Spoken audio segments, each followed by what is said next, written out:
এখানে টারবাইনের ইনলেটে স্টিমের প্রপার্টিগুলো দেওয়া আছে, আর বলা হচ্ছে saturated vapour at 100 degree Celsius exits with a velocity of 100 meter per second, অর্থাৎ টারবাইনের এক্সিটে স্টিম এর টেম্পারেচার 100 ডিগ্রি সেলসিয়াস আর ভেলোসিটি হচ্ছে 100 metre per second. At steady state, the turbine develops work equal to 540 kilojoule per kg of steam. তার অর্থ হচ্ছে যে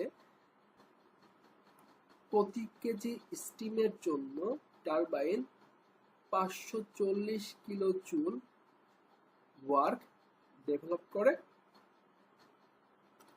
Heat transfer between turbine and its surroundings occur at an average outer surface temperature of 50 Kelvin, অর্থাৎ 350 kelvin টেম্পারেচারের জন্য heat transfer হয়।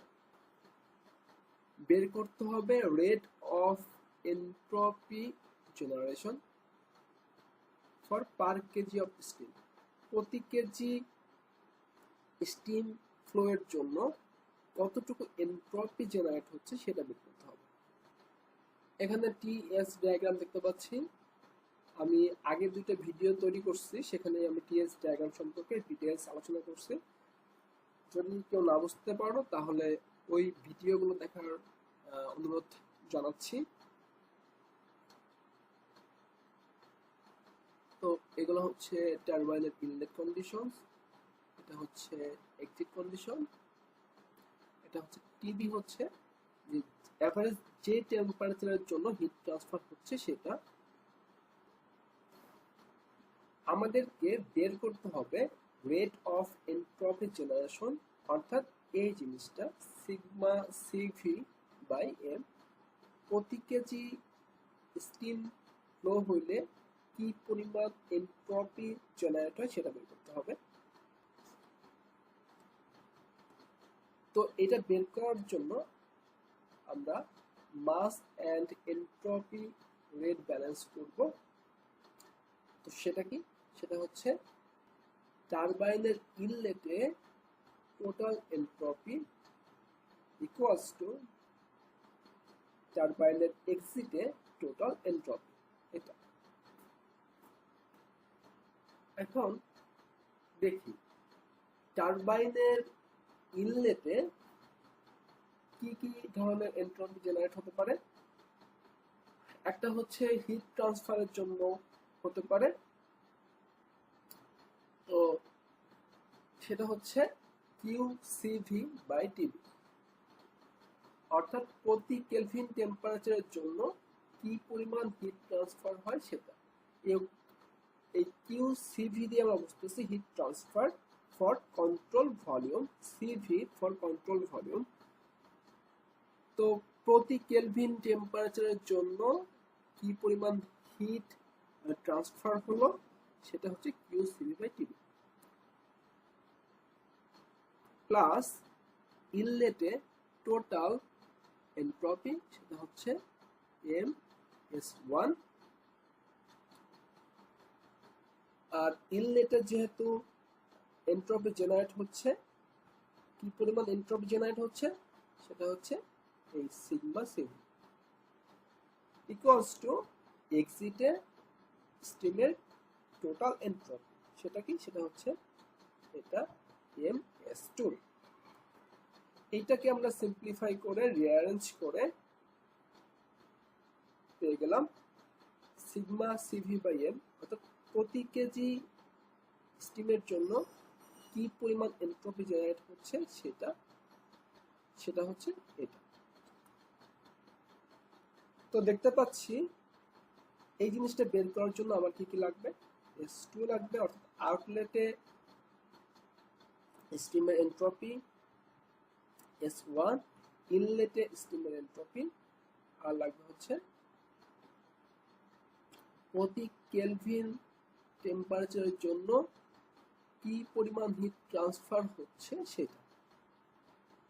আমরা আগে এই জিনিসটাকে বের করার চেষ্টা করি। এই জিনিসটাকে বের করার জন্য আমরা mass and energy rate balance করব। সেটা কি? সেটাও আগের মতোই, টারবাইনের ইনলেটে টোটাল এনার্জি ইকুয়ালস টু টারবাইনের আউটলেটে টোটাল এনার্জি। এটা হচ্ছে এটা। তো টারবাইনের ইনলেটে টোটাল এনার্জি কত? প্রতি কেজি স্টিম কি পরিমাণ হিট ইনপুট দিচ্ছে বা প্রতি কেজি স্টিমের জন্য আমরা কি পরিমাণ হিট পাচ্ছি সেটা, প্লাস ইনলেটে স্টিমের এনথালপি H1 প্লাস ইনলেটে স্টিমের kinetic energy V1 square by 2 equals to আউটলেটে প্রতি কেজি স্টিম ফ্লো হওয়ার জন্য কি পরিমাণ ওয়ার্ক ডেভেলপ করছে সেইটা যোগ আউটলেটে স্টিমের এনথালপি যোগ আউটলেটে স্টিমের kinetic energy V2 square by 2। তো এটাকে সিম্পলিফাই করে আমরা ইকুয়েশন 2 পেয়ে গেলাম। এখন ইনলেট কন্ডিশন, এটার জন্য H1 আর S1 আমরা পেয়ে যাব টেবিল A4 থেকে, আর এক্সিট কন্ডিশন হচ্ছে এটা। এই টেম্পারেচারের জন্য টেবিল A2 থেকে আমরা H2 পেয়ে যাব। এখানে যেহেতু স্যাচুরেটেড স্টিম, সুতরাং ভ্যাপার এনথালপি Hg হবে টোটাল এনথালপি H2 এটা, এবং এনট্রপি হচ্ছে এটা। সো এখানে QCV/M এটা বের করার জন্য যে ভ্যালুগুলো দরকার তার সবগুলোই আমরা জানি। সবগুলো ভ্যালু বসিয়ে আমরা এটার ভ্যালু পেয়ে গেলাম এত।